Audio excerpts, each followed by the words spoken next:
প্ৰথম আৰম্ভণিৰ পৰা 2 তাৰিখৰ পৰা কৰিলে সিদিনাৰ পৰাতো 20 টকাই হৈছে এতিয়া আগলৈ কিমান বৃদ্ধি কৰে সেইটো মই নাজানো দেই এতিয়া বৰ্তমান 20 হৈ আছে এইটো 2 জুনৰ পৰা এইটো হ'ল 3 বছৰ তলৰবিলাক এইটো হেৰি কৰি দিছে ৰেহাই দিছে ফ্ৰী মানে ৰেহাই দিয়া আৰু 3 বছৰৰ ওপৰবিলাক এইটো এটা ৰেটত ৰেট কৰিছে এইটো হ'ল 20 মই সজোৱা পেটেট নহয় তেওঁলোকে এইটো কৰিছে ৰেটটো বোলে আগতে কিমান আছিল আগতে ৰেটটো কিমান আছিল আগতে আছে লিচি যোন আছিল পালি বুলি আছিল তো আন্ডাৰতে মই থাকিলোঁ আগতে ৰেটসমূহ কিমান আছিল ৰেটটো আছিলে চিল্ডাৰ আছিলে 8 বছৰ তলৰবিলাক 5 টকা আৰু 8 বছৰ ওপৰবিলাক আছিল 10 টকা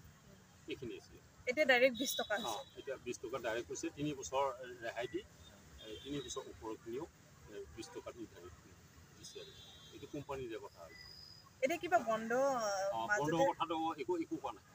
বন্ধ কথাটো একো আমাক একো জনোৱা নাই এই কথা জুনৰ পৰা এতিয়া 2 তাৰিখৰ পৰা এই কৈছে আৰু যিকেইটা কৰ্মচাৰী এতিয়া মুকৰল হৈ আছে বৰ্তমান কিমানজন আছে আপোনালোক কৰ্মচাৰী বৰ্তমান এতিয়া 4 দিন এখন এতিয়া সেইফালে কাম কৰে 2জন থাকে